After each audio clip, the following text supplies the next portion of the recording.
भजन करो मस्त। एक आप लोग तो वैसे बैठे जैसे लड्डू मुख में हो आप लोगन के।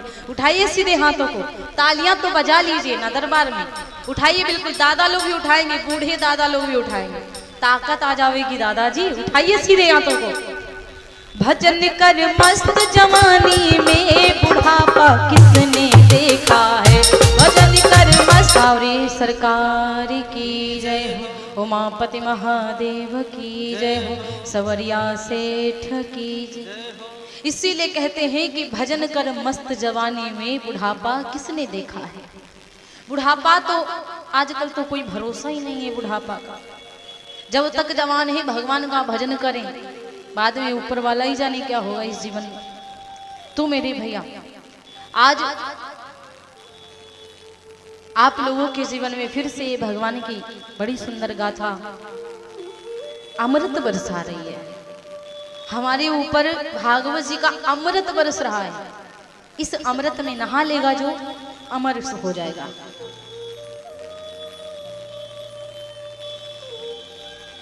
तो मेरे भैया कहते हैं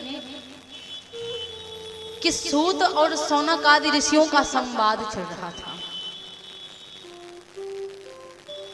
सूत और सौनक आदि ऋषियों का संवाद चल रहा था कि महाराज ये भागवत जी का आयोजन कब से हुआ, भगवान श्री कृष्ण की कथा कब से उदय हुई। भगवान श्री कृष्ण जी महाभारत में रथवाहक बने, रथ को चलाया, वो सब कैसे हुआ। और ये परीक्षित जी कौन है, परीक्षित जी कैसे आए, ये सब कैसे, इनका संवाद मुझे सुनाइए। सौनक आदि ऋषियों को परीक्षित जी महाराज सुना रहे हैं।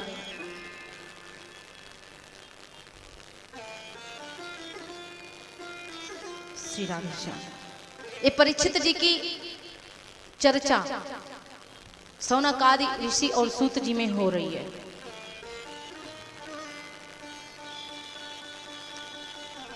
कहते हैं कि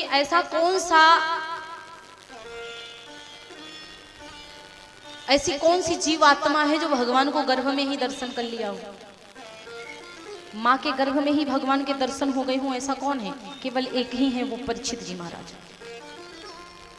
परीक्षित जी महाराज को गर्भ में ही दर्शन भगवान ने दिया।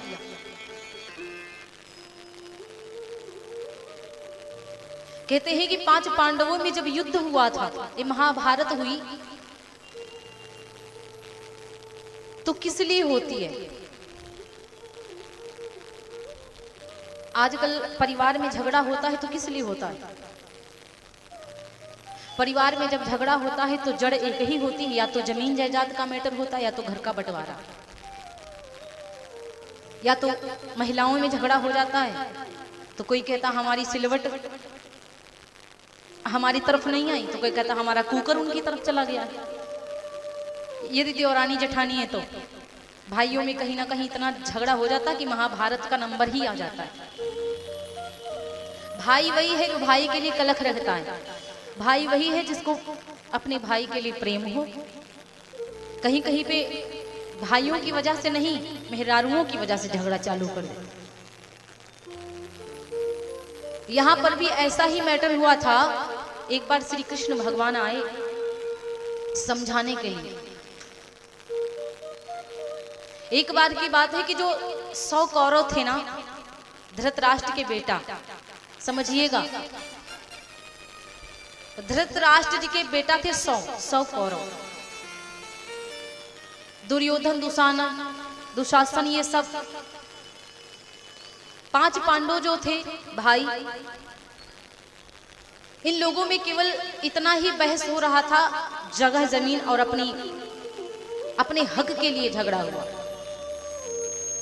एक बार श्री कृष्ण भगवान समझाने के लिए आए थे द्वारिकापुरी से।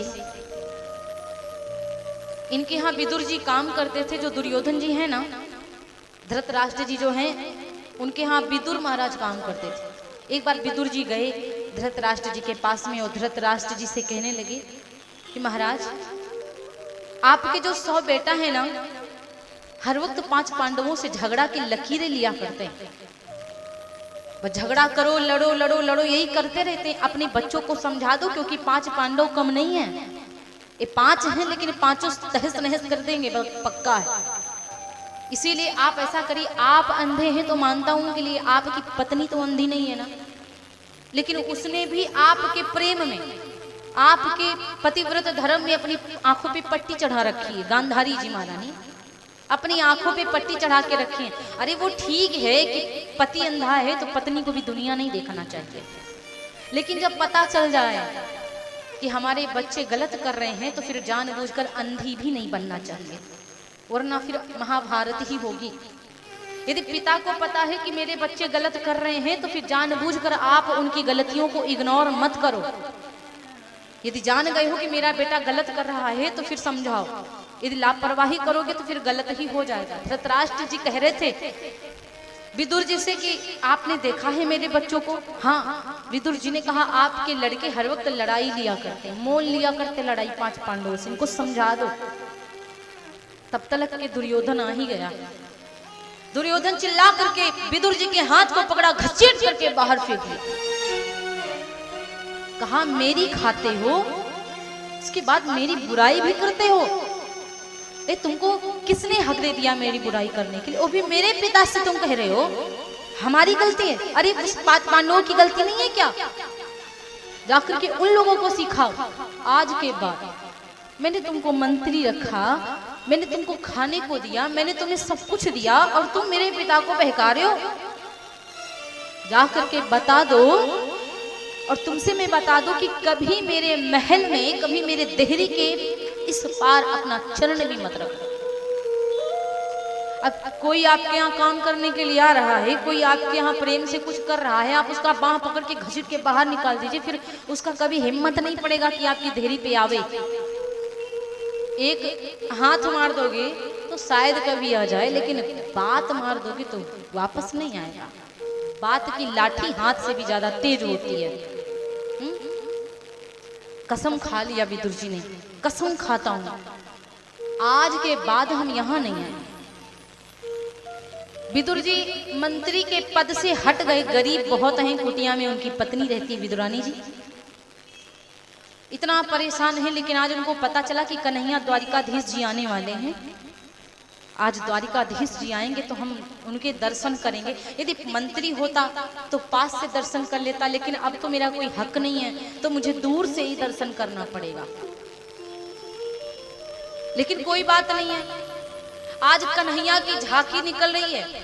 आज कन्हैया जी आ रहे, इतना भीड़ है लोगों की, इतना भीड़ है, इतना भीड़ है कि कन्हैया के आसपास पता नहीं कितनी भीड़, कितना फूलों की वर्षा हो रही है। भगवान किसी को नहीं देख रहे। आज विदुर काका बड़ी दूर खड़े थे और विदुर काका के ऊपर कृष्ण की नजर गई तो विदुर काका की आंखों से अश्रुपात होने लगा। विदुर जी इतना रोते हैं, इतना रोते। जब कन्हैया ने विदुर को देखा, विदुर जी ने कन्हैया को देखा। आज लाखों की भीड़ में भगवान भक्त को पहचान गए। लाखों की भीड़ में भगवान की नजर भक्त के ऊपर गई। दुर्योधन के यहाँ भगवान पहुंचे, बातें हुई, भगवान जी पास बैठे थे।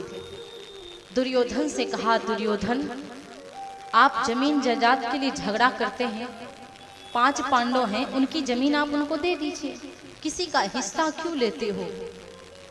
दुर्योधन बड़ा तमक करके खड़ा हो गया तुरंत। कन्हैया एक भी रत्ती भर इनको मैं जमीन नहीं दूंगा। यदि ये मुझसे जमीन चाहते हैं 5 पांडव तो मुझसे युद्ध करें, जब तक युद्ध नहीं करेंगे जमीन नहीं पाएंगे। भगवान कृष्ण को क्रोध आया, अरे दुर्योधन मैं तुमसे प्रेम से बात कर रहा हूं, तुम मेरे सर के ऊपर तांडव करने के लिए खड़े हो गए। तुमको तनिक भी सहूर नहीं है बात करने की। तुमने अभी केवल युद्ध का नाम सुना है, लेकिन युद्ध देखा नहीं है। तुमने ये नहीं सुना, तुम्हारी माँ ने ये तुमको नहीं बताया कि युद्ध में कितनी महिलाएं विधवा हो जाती हैं। तुम्हारे पिता धृतराष्ट्र ने ये नहीं बताया कि युद्ध में कितनी महिलाएं विधवा होती और कितने बच्चों के माथ के ऊपर से उनके बाप का साया हट जाता है। युद्ध की बात करते हो? अरे मैं युद्ध को समझाने, युद्ध को संभालने, युद्ध को खत्म करने के लिए कि युद्ध ना हो। युद्ध की बात करोगे मैं आर्डर दूंगा 5 पांडवों को युद्ध होए। 5 पांडवों से भगवान ने कहा यदि ये युद्ध करना चाहता है तो तुम लोग युद्ध करो। जैसे 5 पांडवों ने ये बात सुनी, 5 पांडव कहते ठीक है प्रभु, यदि आप कहते हैं हो गए। काका दौड़े भागे भागे गए अपनी विदुरानी के पास। विदुरानी सुनो सुनो सुनो सुनो। विदुरानी कहती स्वामी क्या बात है, अरे इतना क्यों चिल्ला रहे हो। विदुर काका बोलते तुमको पता नहीं है ना, लाला मेरे घर को आने वाला है। अरे लाला के लिए कुछ लेके आता हूँ मैं माखन मिश्री लेके आता हूँ, तुम कुछ करो व्यवस्था में अभी आता हूँ। काका जी तो उधर चले गए माखन मिश्री लेने। इधर काकी क्या करती है, विचार करी गोबर लेके आऊं, गाय का लेपन कर देती हूँ। काकी गाय का गोबर लाई, लेपन करती है, पीढ़ा डालती है, सीधा नहीं वो भी उल्टा।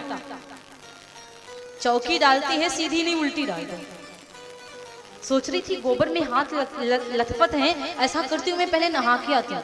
वो नहाने चली गई, तब तक द्वार पे कन्हैया तो आ गए। कन्हैया ने ऐसे जंजीर को खटखटाया, काकी कोई है क्या अंदर। काकी कह रहे लो अब तो आ गए कन्हैया जी, अभी आ गए। अरे मैं तो नहा भी नहीं पाई, ये अभी ये आ गए। जल्दी जल्दी बताओ, गीले कपड़ों में गई, कुंडी को खोला, देखा लाला खड़ा हुआ है। हाय आज लाला आगे उनको देख के मनमुग्ध हो गई। चौकी उठाई, जल्दी जल्दी उल्टा डाल दी। कन्हैया आ जाओ, बैठो बैठो, अभी तुम्हारे काका आते हैं। उल्टी चौकी पे गए, कन्हैया जी बैठे हुए हैं। काकी गई, ऐसे गाले में हाथ लगा के देख रही लाला को। फिर विचार करी लाला तो अभी ऐसे ही बैठा हुआ है, ऐसा करती हूँ कुछ खाने को दे दूं, तब तक इसके काका आ जाएंगे। 1 मिनट कन्हैया मैं अभी आती हूँ। हाँ अंदर गई, थाल में केला को लेके आई। कन्हैया जी बैठे हुए, कुछ खाओगे कन्हैया? अच्छा ठीक है, मैं तुमको अपने हाथन से आज केला खिलाऊंगी। कन्हैया इतना मगन है, क्या प्रेम है माँ का। केला को छील करके छिकला पकड़ा दी, खाओ ना। कन्हैया बड़े प्यार से छिकले को लेते हैं, जैसे छिलका को लिया ना, कन्हैया छिलका खाने लगे। थाल में केला को मैया अलग रख रही है, जितने केला थे सारे छिलका कन्हैया को खिला दिया, केला सारे बाहर। काका जी आए तो काकी कह रही है अरे लाला तुम्हारे काका जी आ गए। तो विदुर काका कहते कुछ खाया?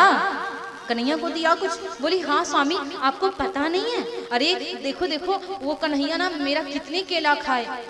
और जैसे काका ने देखा माथ पकड़ लिया, सत्यानाश क्या कर दिया, सारी घोर बेइज्जती करा दी। विदुरानी जी कहती क्या हुआ?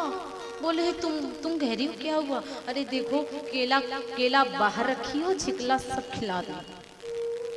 विदुरानी काकी ने जैसे देखा कि छिलका कन्हैया खा गए, एको बार नहीं कहा कि काकी हमको छिलका खिला रही है, सारे छिलका खा गए। काकी कहती कन्हैया तुमको याद है तुमने सारे छिलके खा लिए, केला सब रखे। काकी से कहते अरे तुमको अकल नहीं थी, तुमको नहीं दिखता था कि केला खिलाना चाहिए था, छिलका नहीं। कन्हैया जी कह रहे माँ ने इतना प्रेम से खिलाया कि मुझे ये भी पता नहीं चला कि मैं केला खा रहा हूँ या छिलका। काका तुम क्या लेके आए हो? काका बोली कन्हैया मैं तुम्हारे लिए ना माखन मिश्री लेके आया हूँ। माखन मिश्री खिलाया, क्या बनाऊँ, साग बनाया खिलाया, इतना प्रेम दिया कन्हैया कभी नहीं भूलेंगे। 56 प्रकार का भोग छोड़ करके भगवान ने ना छिलका खा लिया। इसीलिए प्रेम के भूखे हैं भगवान, भाव के भूखे हैं भगवान। यदि भाव नहीं है तो कुछ भी नहीं है, भाव बिना सब बेकार है। फिर महाभारत होता है, लास्ट में भीम ने अपनी गदा से दुर्योधन की जंघा को तोड़ दिया। जब दुर्योधन की जंघा को तोड़ दिया तो मेरे भैया कहा जाता है कि दुर्योधन के जो गुरु थे ना, उनका बेटा अश्वत्थामा वो आया, बोले सांवरे सरकार की। अब दुर्योधन की जंघा को टूटी हुई देखा, उसने कहा कि ये क्या हुआ, ये तुम्हारी जंघा को क्या हुआ, ये तुम्हारा हाल किसने बनाया? दुर्योधन ने कहा कि वो 5 पांडव। अरे वो 5 पांडवों ने मेरे जंघा को तोड़ दिया। अश्वत्थामा ने कहा मैं असली मित्र हूं तुम्हारा, जो कहोगे मैं करूंगा, बताओ क्या करना है मुझे। दुर्योधन ने कहा अगर तू मेरा असली मित्र है ना तो तू जा 5 पांडवों की गर्दन को काट करके मेरे पास में लेके आ। अश्वत्थामा ने कहा तुम बिल्कुल चिंता ना करो, मैं अभी जाता हूं, 5 पांडवों को मार करके उनकी गर्दन को काट करके तुम्हारे समक्ष लेके आता हूं। लेकिन जिनके ऊपर जाको राखे साइया मार सके ना कोई, जिनको भगवान रखता है ना उसको मार कोई नहीं सकता। 5 पांडव लेटे हुए थे, भगवान ने कहा 5 पांडवों से कि तुम लोग यहाँ से उठो, मैं जहां कहता हूं वहां चलो। 5 पांडवों को उठा करके भगवान अलग लिटा दिए। 5 पांडवों के 5 बेटा थे, 5 पांडवों की जगह पे आकर के उनके 5 बेटा लेट गए। अश्वत्थामा गया, उसको लगा कि ये 5 पांडव हैं, उठा करके अपनी तलवार से 5 की गर्दन को काट लिया। 5 की गर्दन को काट करके जाकर के लेके पहुंचा दुर्योधन के पास और कहा कि देखो मित्र, मैंने आपकी विपत्ति में ना मदद किया है, आपकी विपत्तियां में मैंने मददिया की। देखो मैं 5 पांडवों के शीश को लेकर के आया हूं। दुर्योधन इतना प्रसन्न हुआ कि पूछो। दुर्योधन ने कहा कि असली मित्र तो तू ही है, लेकिन मित्र मैं तुझसे एक बात और कहना चाहता हूं कि इन 5 पांडवों की गर्दन को मेरे सामने खोल और मैं इनको देखूं। जैसे अश्वत्थामा ने कपड़े को हटाया, देखा 5 पांडवों की जगह पे 5 पांडवों के 5 बेटा थे, द्रौपदी के 5 बेटा। इतना दुख हुआ दुर्योधन को, इतना दुख हुआ और कहा कि मेरा वंश जो बचा भी था उसको भी तूने उजाड़ दिया। एकदम से दुख हुआ क्योंकि दुर्योधन को श्राप था, एकदम से इसको सुख होगा और एकदम से इसको दुख होगा, तभी इसके प्राण जाएंगे। इसको प्रसन्नता तब हुई जब इसको लगा कि 5 पांडव मारे गए, और इसको दुख तब हुआ जब शीशों को देखता है कि ये 5 पांडव की जगह पे द्रौपदी के 5 बेटा एकदम से मार गया। फिर भगवान श्री कृष्ण जी आए, 5 पांडव आए और अश्वत्थामा की मणि को छीन लिया, आधी दाढ़ी आधी मूछ मुड़वा दिया। और वो ब्राह्मण था, क्योंकि द्रौपदी ने कहा स्वामी इसको मारो नहीं, क्योंकि ये मेरे गुरु का बेटा है, गुरु के बेटे को मारने से पाप लगेगा, इसीलिए ब्राह्मण को मारा नहीं जाता। यदि उसका अपमान कर दो तो मरने के बराबर हो जाता है। इतना अपमान कर दिया, अश्वत्थामा को समझ नहीं आया कि मैं क्या करूं। सोच रहा था कि अपमान की जगह यदि मेरी मृत्यु हो जाती तो अच्छा रहता, यदि मैं मर जाता तो अच्छा रहता। इन्होंने जैसे मेरा अपमान किया, मैं कसम खाता हूं कि इनके वंश को नष्ट कर दूंगा। 5 पांडवों के जो पुत्र थे अभिमन्यु की जो पत्नी थी जिनका नाम है उत्तरा जो गर्भवती थी 3 महीने की। आज ये दुष्ट अश्वत्थामा विचार कर रहा है कि मैं इसके गर्भ को नष्ट कर दूंगा तो इसका वंश बिल्कुल खत्म हो जाएगा। ब्रह्मास्त्र को छोड़ दिया उत्तरा के गर्भ में। उत्तरा के गर्भ में पीड़ा प्रारंभ हो गई। उत्तरा ने चिल्लाया, प्रभु कृष्ण कन्हैया मेरी जान बचाओ, मेरे पुत्र को बचाओ, मेरे कुल के दीपक को बचाओ। भगवान कन्हैया दौड़ करके आए और कहने लगे, बेटी उत्तरा तुम मुझे अपने बेटे के समान देखो, अपने बेटे की नजर से देखो, मैं तुम्हारा गर्भ बचाऊंगा। भगवान उसके गर्भ में प्रवेश कर गए। केवल ऐसे परीक्षित जी महाराज हैं जिनको भगवान ने गर्भ में ही दर्शन दिया हो। परीक्षित जी महाराज गर्भ में प्रवेश, भगवान श्री कृष्ण जी गर्भ में प्रवेश करके उत्तरा के उस जीव को बचाया। उन्हीं का जन्म हुआ तो नाम पड़ा परीक्षित। बोलिए परीक्षित जी महाराज की।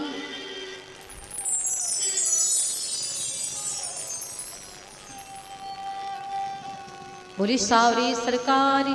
आवाज को थोड़ा स्लो करिए, हल्का सा स्लो करिए, हम ही आ रही थोड़ा थोड़ा।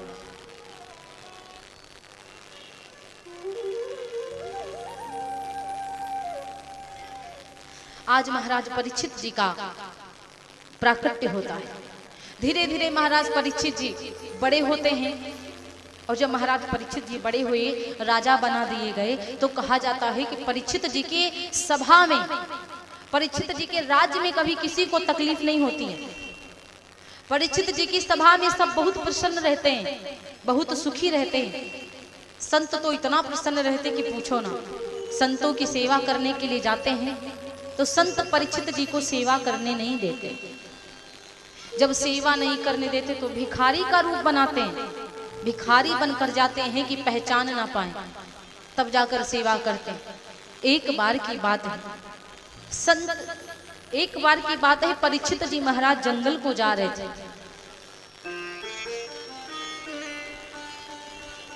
जब जंगल में भ्रमण करते करते आगे को बढ़ रहे थे तो वहां पर देखा क्या, एक बहुत अजीब नजारा था, अद्भुत। वो एक अद्भुत नजारा था। परीक्षित जी की निगाह कहां पर पहुंची? एक पग चलत, एक पग से परीक्षित जी की आंखों ने देखा सामने एक पग चलत प्रसभ अतिरीना, एक पग चलत प्रसभ अतिरीना, रोवत धेनु लखी छबिहीरा, एक पग चलत प्रसभ अतिरीना, एक पग चलत।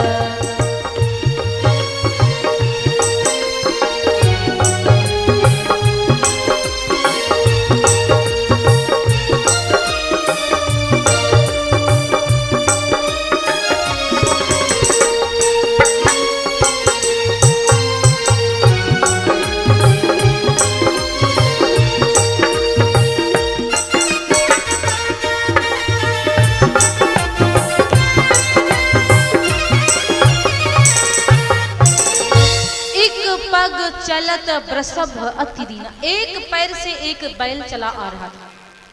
परीक्षित जी की आंखों ने देखा सामने एक बूढ़ा बूढ़ा बैल, जिसके 3 चरण नहीं थे, केवल एक चरण था।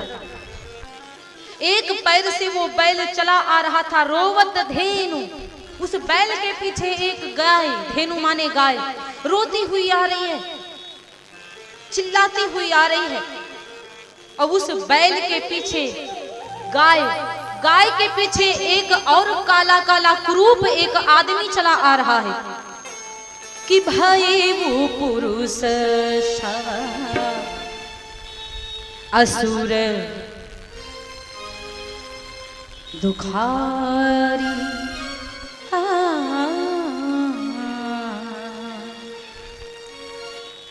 बैल के पीछे एक काला कुरूप आदमी। परीक्षित जी ने जैसे देखा मेरे भैया, परीक्षित जी ने चिल्ला करके कहा कि कहि पल सपल बात दुखारी, प्रसभ गाये सर गिरा उचारी हो। हाँ भई वो पुरुष सब असुरे समाना, से सब असुरे समाना। सुत पितुतिया ही देहु दुख नाना, आयु पुरुष सब असुर समाना। आयु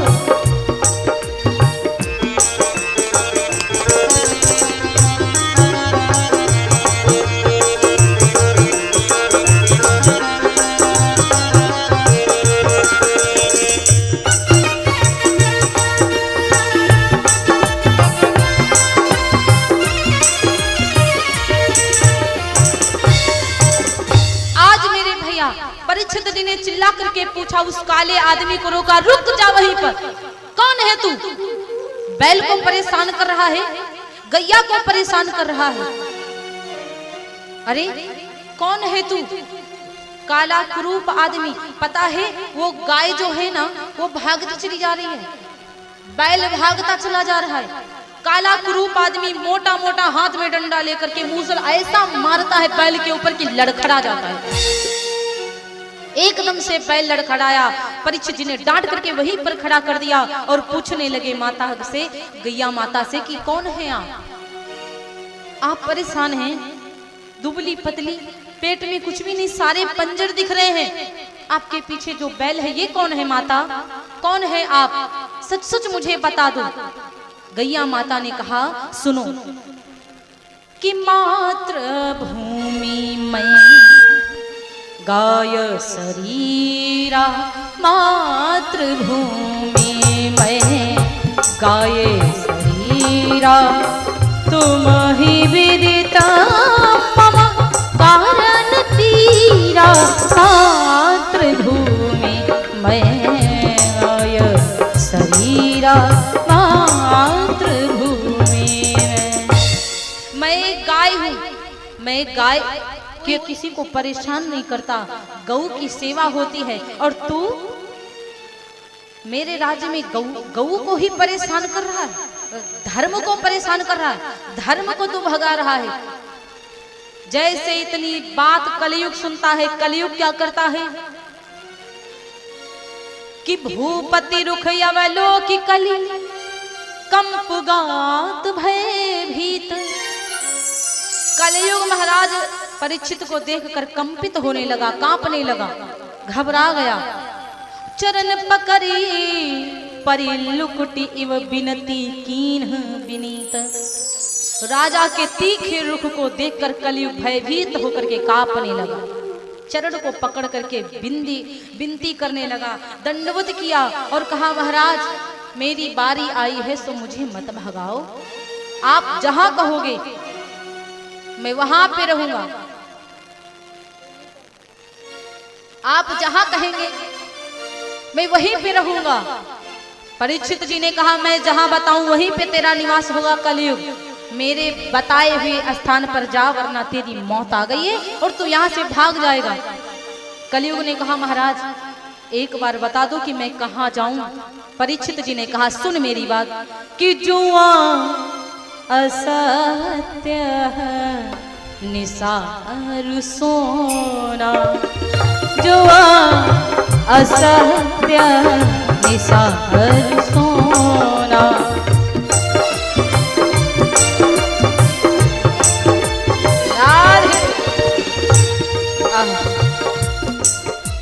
देखिए कहां पे बताया, जुआ असत्य निसार सोना।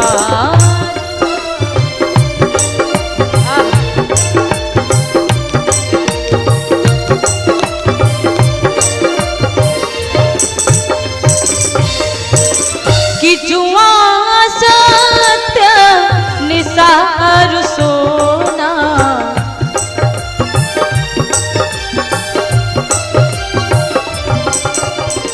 कि जुआ सत्य निसार सोना। बसते ही बुरा जोई मन ही कसोना, बसते ही बुरा जोई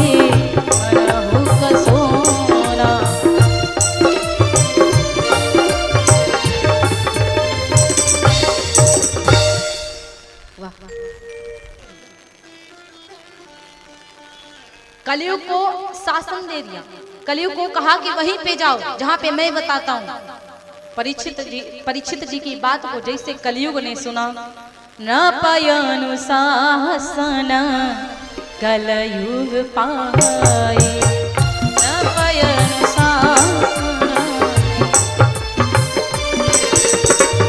न पयनुशासन कलयुग पाए।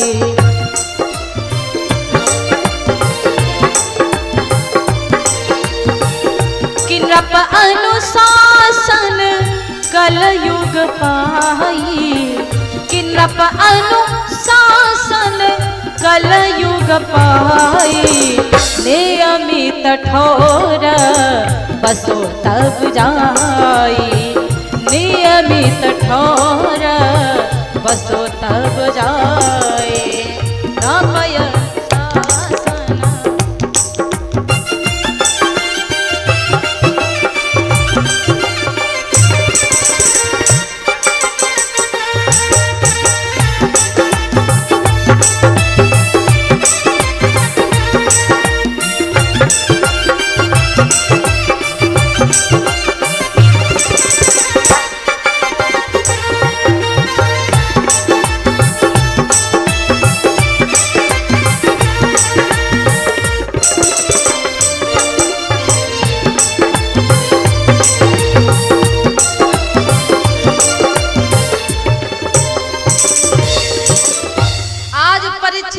अनुशासन पाकर कलयुग अपनी अपनी जगह, कलयुग उसी जगह पर चला गया। लेकिन खास बात एमी कली बसी निज पाव पसारा, व्यापी रहा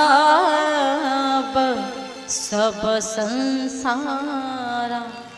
परीक्षित जी के जगह बताने पर कलयुग संसार भर में व्याप्त हो गया, जहां पर ये चार चीजें हुआ करती कलयुग। और खास बात तो परीक्षित जी महाराज के सर के ऊपर विराजमान हो गया।